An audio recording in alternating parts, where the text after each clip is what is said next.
స్వామి ఆలయం, ఆమీన్ పీర్ దర్గా, మరియాపురం చర్చ్ ఉన్న పుణ్యభూమి ఈ గడప. పౌరుషం, ఆత్మీయత, మహిళల్ని గౌరవిస్తాం నేర్చుకోవాల్సిన గొప్ప గడప ఈ కడప. మాస్ జాత్ర మహానాడు అదిరిపోయింది. పౌరుషాల గడ్డపై పసుపు జెండా రెపరెపలాడుతుంది. దేవుని గడప కడపలో పసుపు పండగ నిర్వహిస్తాం. నా అదృష్టంగా నేను భావిస్తున్నా. 2024లో మాస్ విక్టరీ మనందరం చూసాం, చరిత్ర కూడా తిరిగి రాశాం.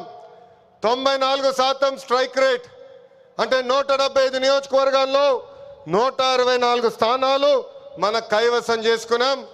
ఇది ఒక రికార్డు కాదు, ఆల్ టైమ్ రికార్డ్ అని సభాముఖం మీకు తెలుపుతున్నా.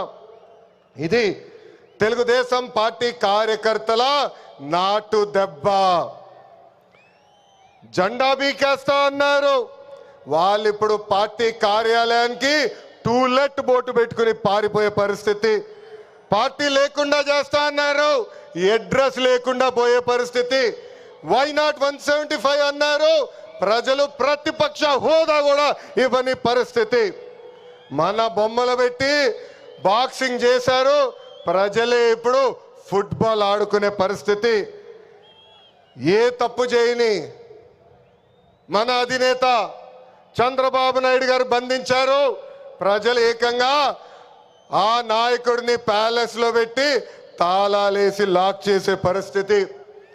మన నాయకులు ట్రెండ్ ఫాలో అవ్వరు, ట్రెండ్ సెట్ చేస్తారు. సినిమా స్క్రీన్ అయినా పొలిటికల్ స్క్రీన్ అయినా ఆయన ఒక లెజెండ్. ఆయన పేరేంటి? విశ్వవిఖ్యాత నట సార్వభౌమ స్వర్గశ్రీ నందమూరి తారక రామారావు గారు. ఎన్టీఆర్ అంటే 3 అక్షరాలు కాదు, ఎన్టీఆర్ అంటేనే ఒక ప్రభంజనం.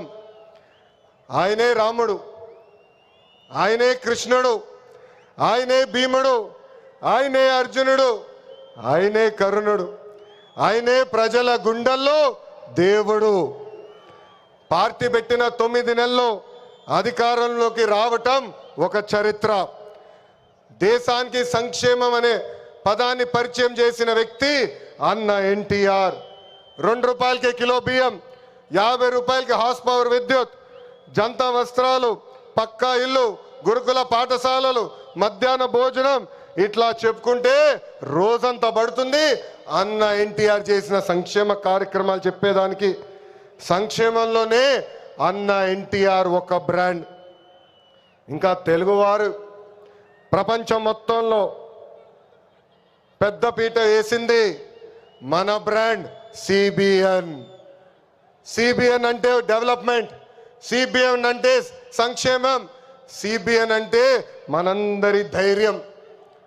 అప్పుడు ఐటీ, ఇప్పుడు ఏఐ, అప్పుడు హైటెక్ సిటీ, ఇప్పుడు క్వాంటమ్ వ్యాలీ, అప్పుడు సైబరాబాద్, ఇప్పుడు అమరావతి. చాలని 200 రూపాయల పెన్షన్ని 2000 రూపాయలు పెంచారు. ఇప్పుడు భారతదేశంలో ఏ రాష్ట్రం ఇవ్వని విధంగా 4000 రూపాయల పెన్షన్ మన చంద్రన్న అందిస్తున్నారు. అన్న క్యాంటీన్, డ్వాక్రా, దీపం, పేదల చిరునవ్వు మన నాయకుడు చంద్రబాబు నాయుడు గారు. మనకి ప్రతిపక్షం కొత్త కాదు, మనకి అధికారం కొత్త కాదు. 2019 నుంచి 24 వరకు విధ్వంస పాలన మనందరం చూసాం. ప్రశ్నిస్తే కేసులు, నా పైన కూడా 23 కేసులు పెట్టారు. పోరాడితే ఏకంగా అరెస్ట్ చేశారు. వేదిక మీద చాలా మంది నాయకుల్ని ఆనాడు అరెస్ట్ చేశారు.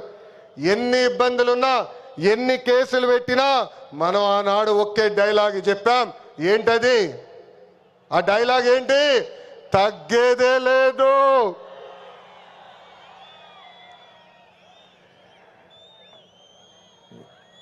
మనందరం చూసాం. ప్రత్యర్థులు దాడి చేసిన, తొడగొట్టి మీసం మిలేసిన అంజిరెడ్డి తాతనే మనందరికి దమ్ము.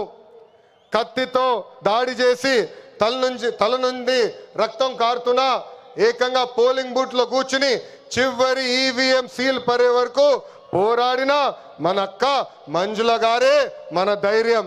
కత్తి మెడపై పెట్టి వాళ్ళ నాయకుడికి ఒక్కసారి జై కొట్టమంటే జై చంద్రబాబు నాయుడు, జై తెలుగుదేశం అని ప్రాణాలు కోల్పోయిన తోట చంద్రయ్య మనందరికీ స్ఫూర్తి. వేదికమైన ఉన్నారు.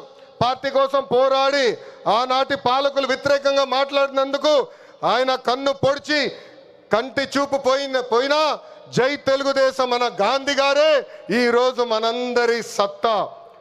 విధ్వంస పాలనలో రాష్ట్రం తీవ్రంగా నష్టపోయింది. ఆంధ్రప్రదేశ్ను ఏకంగా అప్పుల ప్రదేశ్గా మార్చేసింది గత ప్రభుత్వం. ఒక్క కొత్త కంపెనీ తీసుకురాకపోగా ఉన్న కంపెనీల్ని పక్క రాష్ట్రానికి తరిమేసే పరిస్థితి మనందరం చూసాం. 1000 రూపాయలు పెంచేదానికి 5 సంవత్సరాలు వాళ్ళు తీసుకున్నారు.